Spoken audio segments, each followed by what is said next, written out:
Maverick News. The world is watching.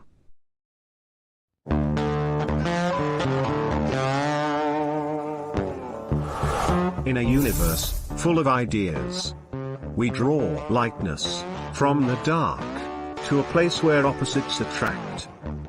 Right meets left, positive touches negative, sparking an explosion of truth. Because politics makes strange bedfellows.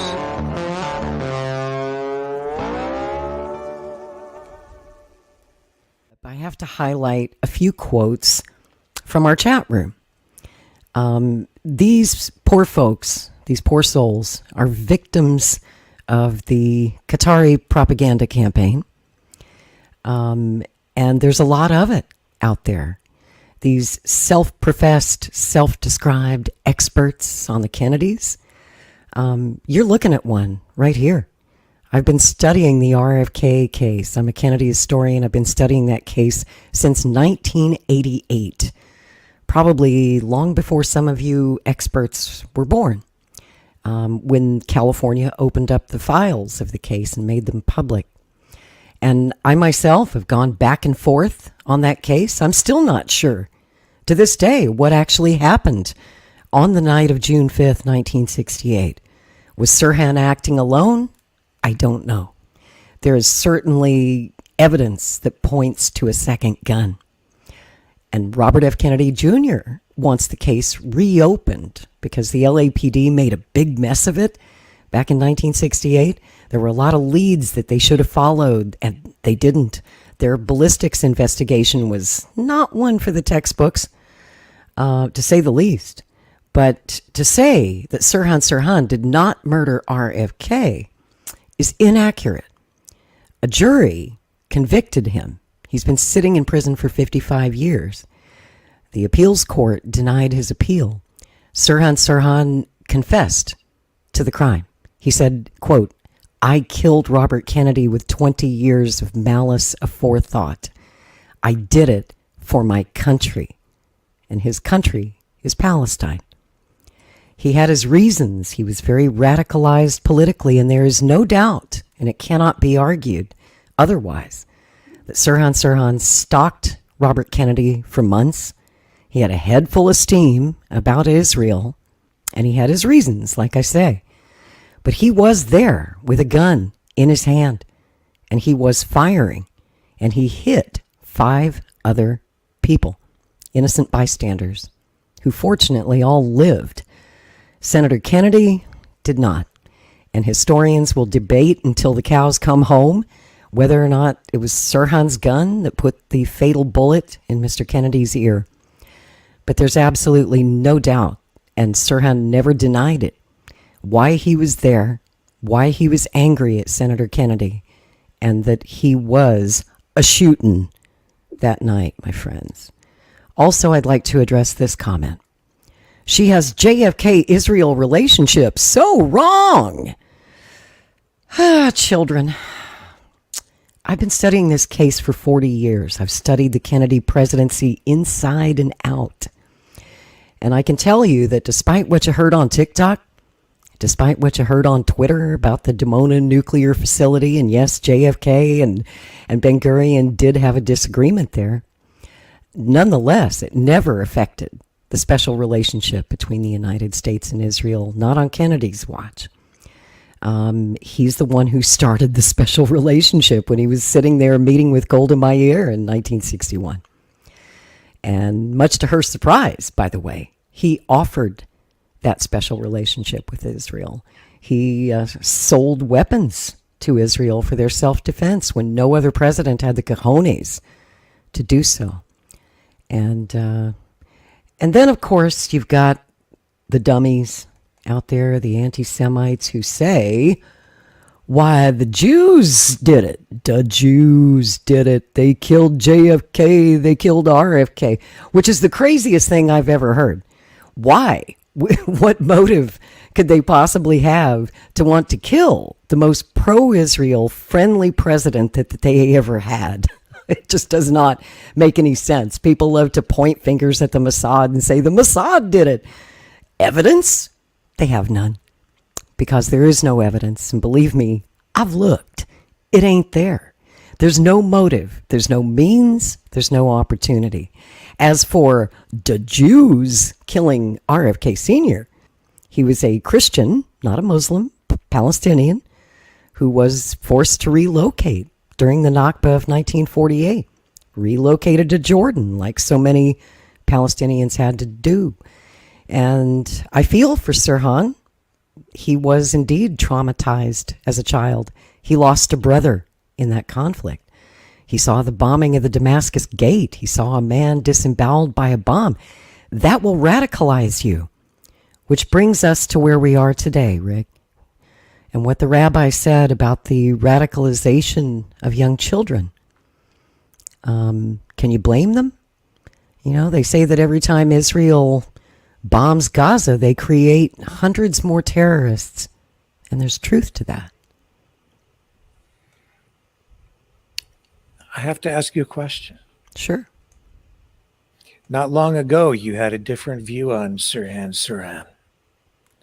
I have been back and forth on it many times. So what was it that made you change your point of view recently on that? I went back. The 55th anniversary of Sirhan's trial came up in January of this year. So I was writing a piece about it, and it made me go back and revisit documents from the case that I hadn't looked at in a long time. The original trial testimony of Sirhan, press clippings, interviews, transcripts from the trial. I literally just went back and took another look at the evidence. And this time, it clicked. This time, it made sense. And I think that October 7th played a role in that.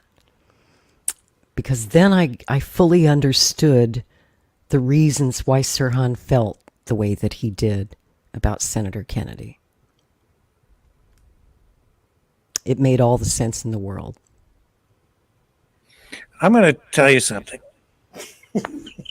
Go right ahead, mister.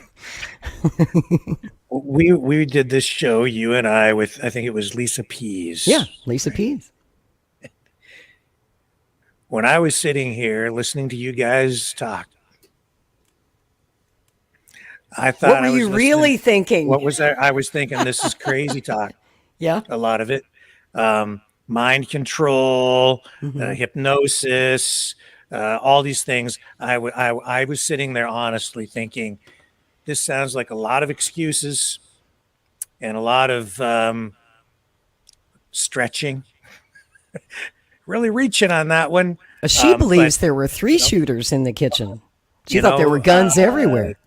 And I think I was the one who actually pulled a clip of him confessing in that interview. Who did he do the interview with? The David Frost. Right, David Frost. 1989, yeah. And he confessed. And when I ran that, like, that was dismissed. They just made him say that. They thought he was going to get out of jail, whatever. I can't remember what you guys responded as. But that's where I was at. I was like, well, okay. But I haven't devoted the better part of my life to studying that.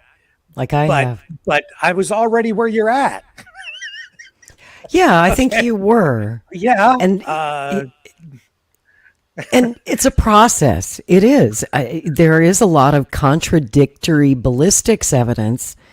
The strongest piece of evidence, of course, is the autopsy that Dr. Thomas Noguchi did that shows there were powder burns on Senator Kennedy's ear. And there's only, when they do the science on that, that comes down to a firing distance of approximately 1 inch.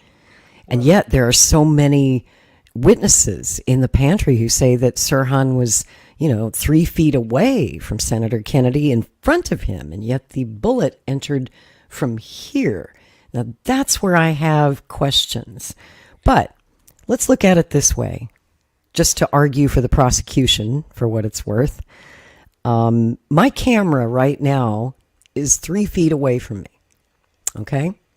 Now, let's say I'm Sirhan, and my camera is Senator Kennedy. If I extend my arm's about 3 feet. Look how close I am. See how close I am? I am less than 1 inch. You have a really big finger. Look how big my finger is. And my finger, that's where the trigger would be.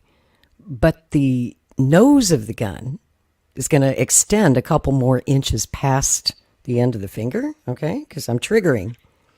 So that puts the gun even closer to Senator Kennedy. And it's also important to remember something that Sirhan's defenders don't always talk about because it's inconvenient to the narrative, is that once the shots started ringing out in the ambassador pantry, it was chaos. As you might expect, if you've ever been involved in a mass shooting situation, everyone's ducking for cover. Everyone's trying to figure out what's that noise. It takes a second to process. Is that firecrackers? What is that? People are scrambling. Everyone's on the move. People don't just freeze in a moment like that. And so Senator Kennedy was turning. And there were 5 guys that tackled Sirhan. Once they figured out what was going on, they all jumped on him and pushed him even forward a little bit. Got him even closer to Senator Kennedy. So it is indeed possible. Some people say it's impossible that Sirhan couldn't get that close. He could have. And in my opinion, he most likely did. That's what I like about you. All I have to do to get you to come around to my way of thinking is just sit back and wait. And you'll make all the arguments for me, and then we'll be agreeing on things. It might take 6 months or so, but eventually it all works out. That's why I love working with you too, Rick. You always give me food for thought, And I listen to what you say. Wow. And I know you listen to what I say because I've changed your mind on a thing or two. But that's what makes us a good team, brother. That's what makes us a good team. Yeah. Although I shouldn't, I mean, it's not, it's funny, but it's a tragic story. It is. And I'm afraid we could be looking at a repeat. That's what I fear. Robert F. Kennedy Jr., here we are. He supports Israel like his dad. A lot of people wish him harm or worse. And he's on the campaign trail without Secret Service protection. I'm afraid some radicalized nut is going to try and take him out. Not going to lie. Well, we've seen a lot of mental illness out there. The Kennedy name attracts that element. Yep. Because of the history and the ongoing, I don't know what you call it, what do you call the information that just continues to circulate around the Kennedy family, the Kennedy name?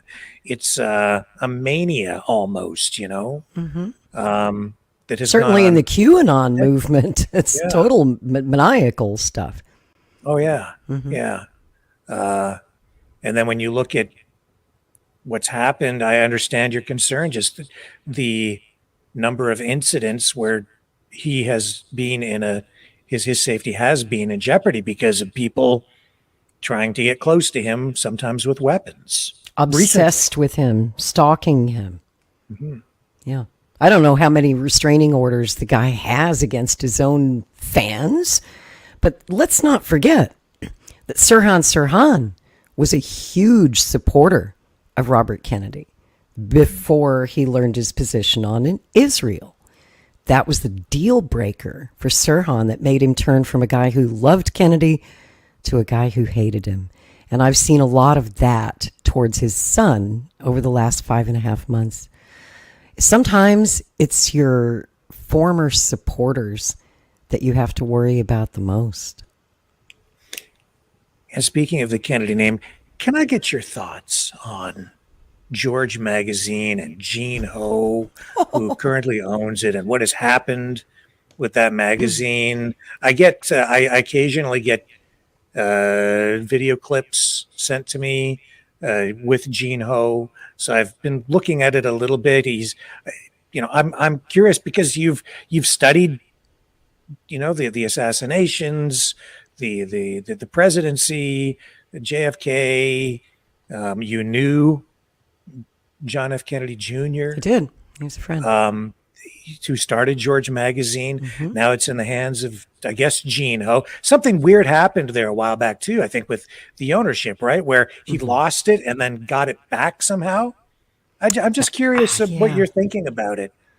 I don't know the backstory there. I really don't understand the legalities because George was trademarked by John F. Kennedy Jr. And after someone dies, I don't know what happens to the trademark. I don't know how Gene Ho was able to acquire the rights to the name, to the logo, because he uses the exact George Magazine logo. Maybe he just did it with his own money and no one's challenged him on it legally. And I get that he loves John and he wants to pay tribute, right? And he does a beautiful magazine. It's just like the original George. It's full color, glossy pages, really nice looking magazine. So I think he's doing it with his heart and apparently with his own money. I don't know who his backers are.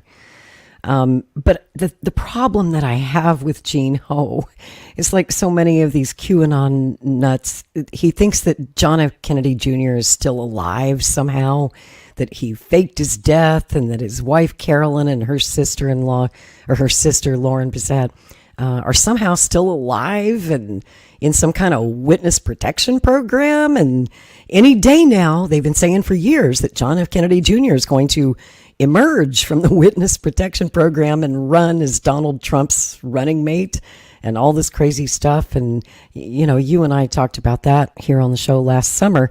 I can assure you, John F. Kennedy Jr., his wife and sister-in-law are dead, and they've been dead since 1999.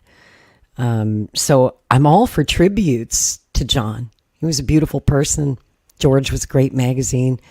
I've been saying for years, I wish someone would bring it back. I wish someone would upload the archives. There were so many great articles in George that have been lost to time. If you don't have the original paper copies, you can't find them because there's no online repository for George Magazine. And I wish that Gene would do that. If he would just upload that old content, it sure would be great.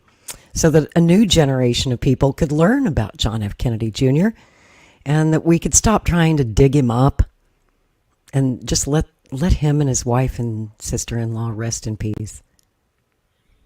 Speaking of picks for VP, that's coming up for RFK Jr. Where are we Tuesday. At with that? Yeah, Tuesday. I think it starts. We're gonna carry it live here. Yes, on Maverick News. We'll have a live stream for you, live team coverage from the ground in Oakland, California, starting at about 1:30 Eastern time, which is what, 10:30, 11:30 Pacific? I'll get you to do the math on that. No. I have to look. It's late. Math is hard. What's the time difference? Anyway, we'll be here. Just turn on your YouTube or your Rumble or your X or your Facebook, and we'll be here for you. We'll have people on the ground. I know some folks, of course, who are traveling out to Oakland to be there in person. So we're going to try and hear from people on the ground, get their thoughts after the big announcement. And we will have it all for you live right here on Maverick News. And until then, zip. I ain't saying shit. I ain't saying shit. I probably said too much. So, you know something.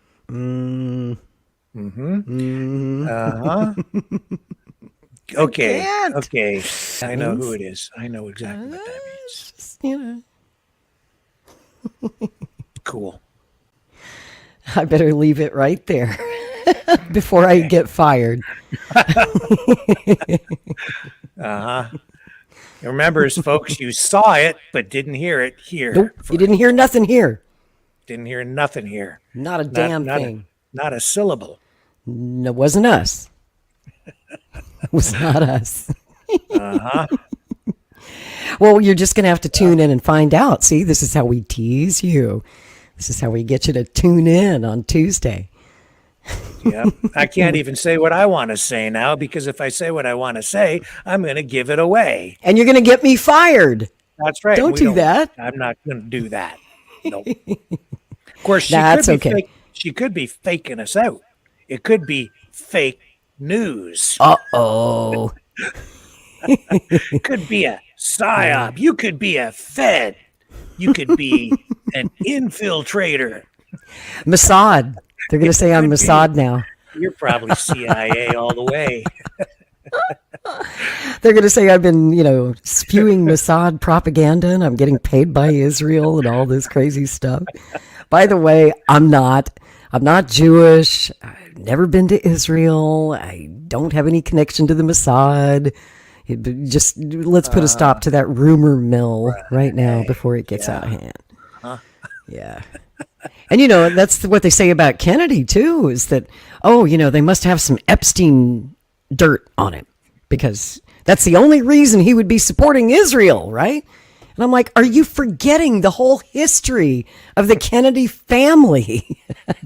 And that Bobby has been consistently pro-Israel his entire career, like it or not likely to change, folks. I'm sorry to upset your fantasy world, but them's the facts. Well, I'm of the view that we're never going to know the truth on the Kennedy thing, because even if the truth is presented to us, there's so much doubt surrounding it that you could be shown the truth and still say, I don't know about that. There's 100 other possibilities. Well, especially now in the age of the internet and all these conflicting narratives and so much bullshit and disinformation out there. Even if Bobby Kennedy, I should say when Bobby Kennedy becomes the next president of the United States, he's pledged on day one to declassify and release every last file that the government's been keeping secret for more than 60 years. But even if he did that, Rick, even if people had the files in their hands, a lot of people would say it ain't true. People would modify those files using AI to concoct documents that never even existed. And for all we know, the CIA could be doing that right now as we speak, phoning up a bunch of bullshit documents to give us some point in the future. Well, it could be any foreign country too. It could be your neighbor next door who just doesn't like some I don't know. Literally. Yeah. It really could be. Yeah. And Russia, the KGB documents on the Kennedy case came out in the mid 90s. We have most of them. I think we have all of them now. And we still don't know if we can trust the Soviet archives. Right. Was the KGB telling the truth about what they knew or what they didn't know about Kennedy? I tend to believe that they were telling the truth, and here's why. Just as I said about Israel, that they had no motive, means, or opportunity to want to get rid of President Kennedy.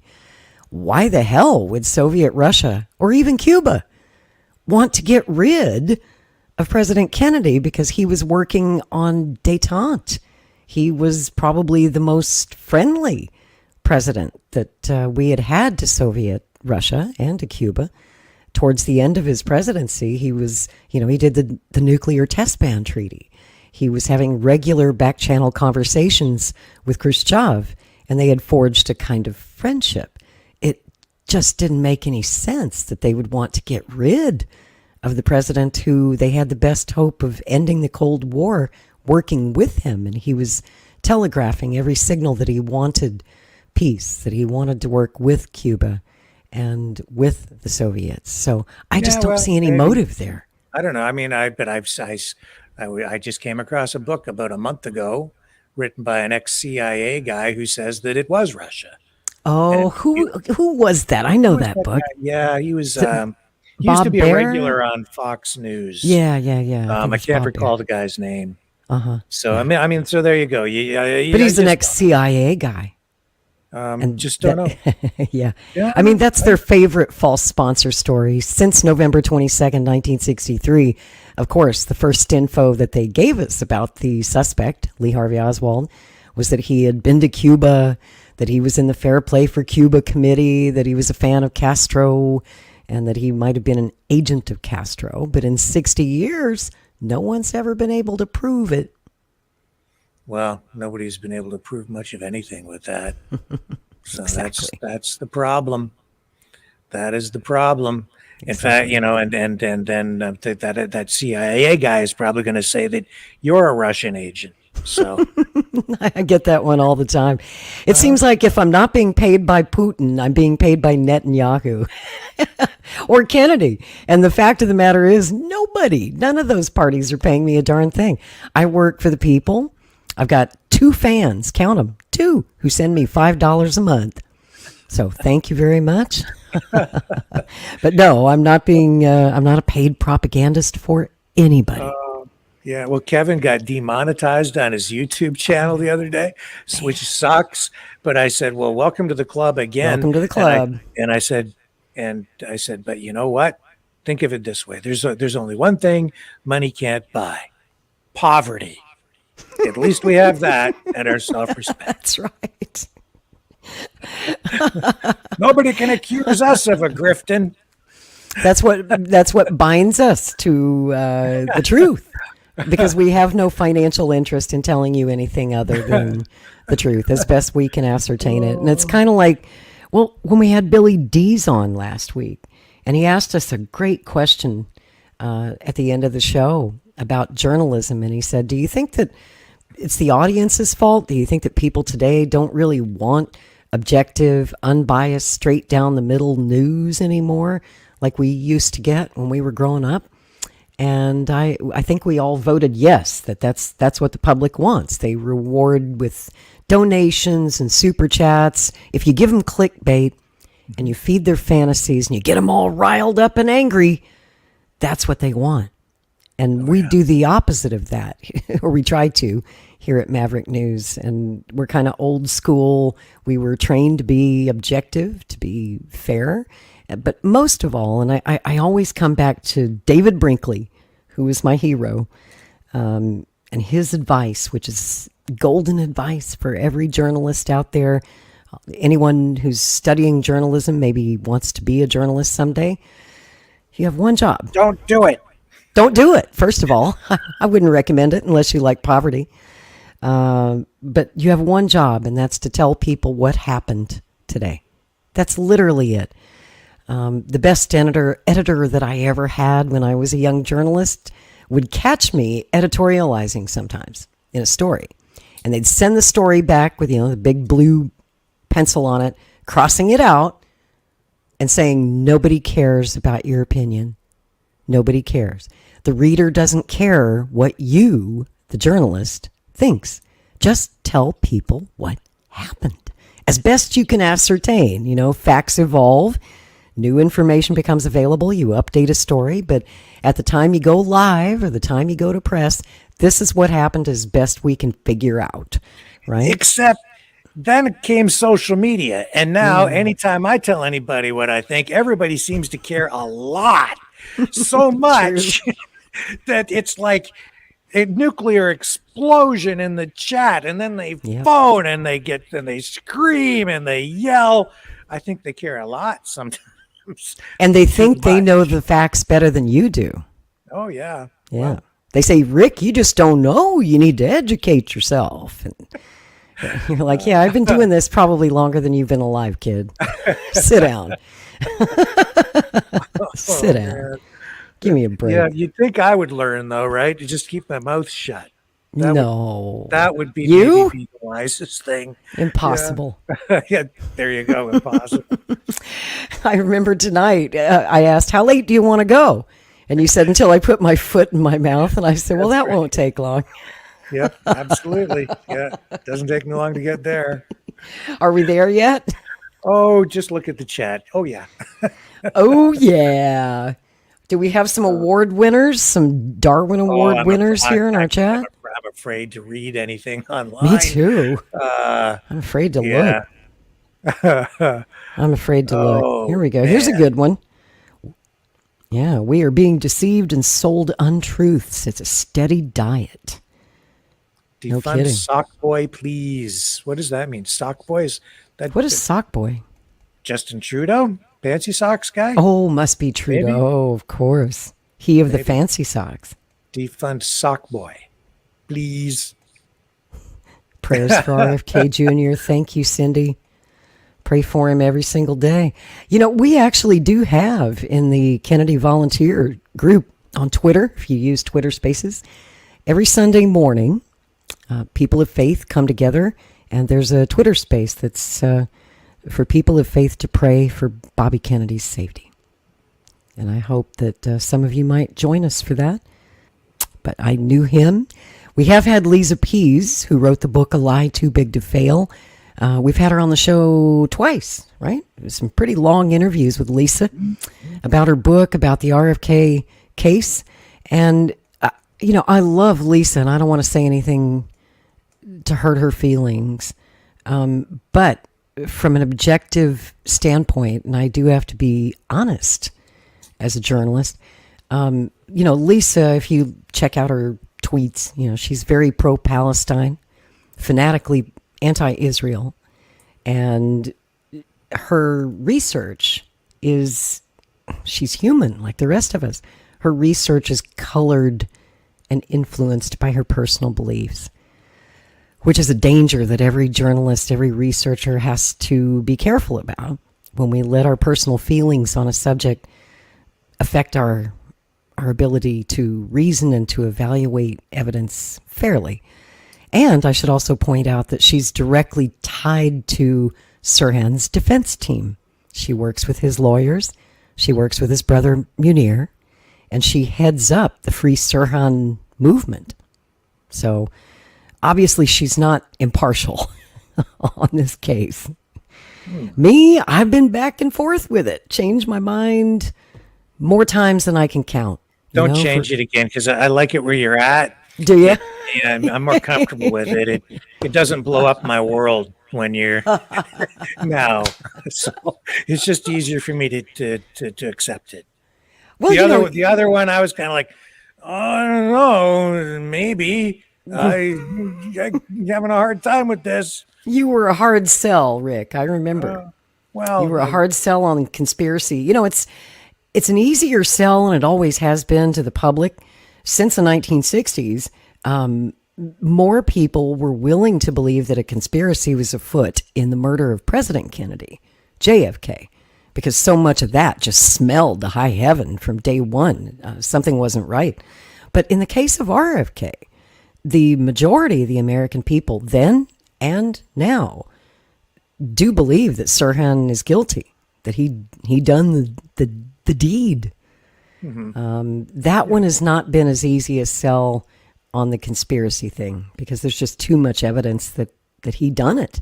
Well, since he said he did it, and then he wrote down how many times what was it he wrote? How many 1,000 times he wrote 1,000 RFK times. must die in his diary. 1,000 times. That might be a clue. You think? And I was like, didn't he write all that stuff down on a piece of paper over and over again? And then didn't he say he did it? Yeah, but no, he wasn't him. No, he didn't really mean it. He had his fingers crossed behind his back. He didn't mean it. Okay. All right. I guess I don't know nothing. He actually told, there's a journalist named Dan Moldea, and some of you probably know about Dan Moldea. He wrote a seminal book on the RFK case, and it's interesting because originally he went into it believing that Sirhan was innocent, and that another guy, the security guard, Thane Eugene Caesar was his name, that he actually was the shooter and that Sirhan was a patsy, right? So he did years of research, and he interviewed Sirhan in prison himself. And in the course of his research, he changed his mind, which was a problem for his publisher, because the publisher had signed this book contract with him, right? Thinking they're going to get a Sirhan was innocent book. And in the end, he concluded that Sirhan was guilty. And so that's how the book came out. But in that prison interview, which was actually on the anniversary, it was June 5th, 1994, Sirhan flat out told him there was no conspiracy. He said, I wish that there had been a conspiracy, because if somebody else could go to the gas chamber instead of me, that would be great. I wish there was a conspiracy. It would have unraveled by now, Sirhan said. And so Dan Moldia asked him 3 times, are you certain that you were not part of a conspiracy? And he said no 3 times. And Moldia said, well, then why do you talk about being hypnotized, and why do you talk about the possibility of another shooter? And Sirhan told him, and I think it was an honest answer, maybe too honest for his own good. He let it slip out, and he said, the Manchurian candidate theory was invented by my lawyers. Period. I mean, when you're a defense attorney, you've got to find anything you can to represent your client, to try and get him off the hook, to try and get him parole, get him out. And Sirhan got parole a couple of years ago. 2021, I think it was. The parole board was willing to let him out. And then Governor Gavin Newsom said no. And you know why he said no? No, I don't. Because he did the same thing that I just did in January. He went to Sacramento, where the archives are, and he reviewed the case documents. He looked at the evidence, and that's what changed his mind. Interesting. Well, most folks out there who are internet history experts will never go look at the files. They're just lazy. They want somebody else to tell them what happened so that they don't have to do the work that I've done, that Dan Moldia did, that Governor Newsom did. I mean, I've literally spent 35 years of my life looking at this stuff. And if you're honest, as a journalist, as a researcher, as a historian, you have to be willing to admit when you were wrong and revise your story, right? And issue a correction. It's really painful when you have to come around to my way of thinking, isn't it? Ooh, it hurts. It hurts, man. Well, we are strange bedfellows, we're supposed to take the opposing side on everything. We're not supposed to agree. I was quite willing to sit here and just say, well, I haven't spent 35 years of my life researching it, so I guess you're right and I'm wrong, but now you're going, no, I was wrong, you're right. And I'm like, nope, okay. I think you were probably right, Rick. I think you were probably right. Ooh, I just said it. You're going to clip that and use that to embarrass me forever, aren't you? I won't hold it up. I promise. No, that's okay. But that's the honest thing to do. I tell you the truth. I spent most of my young life believing that Sirhan was guilty, right? And then I met Paul Schrade. Paul Schrade, the United Auto Workers guy who was a close friend of Bobby and was shot that night in the pantry. He took a bullet to his head and survived and didn't have brain damage, and he was luckily made a full recovery. But Paul became a friend of mine in 2007, and I've told you the story. Paul devoted 40 years of his life trying to get to the bottom of what happened that night because he didn't know.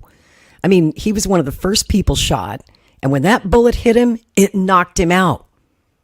He has no memory of anything that transpired after that. He hit the floor and good night. And he didn't wake up until, he was in the hospital is the next thing he remembers. So the rest of his life, he just wanted to know what the hell happened that night. And he worked very hard to get those files released in 1988 to the public. We have Paul to thank for that.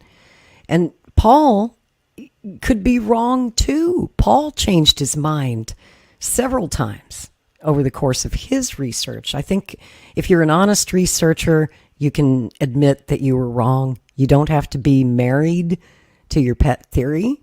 And it's a very interesting case. It's a very intricate case. And there are a lot of ballistic anomalies. Let's put it that way. So even the guy who was there and who took a bullet wasn't sure what the heck happened.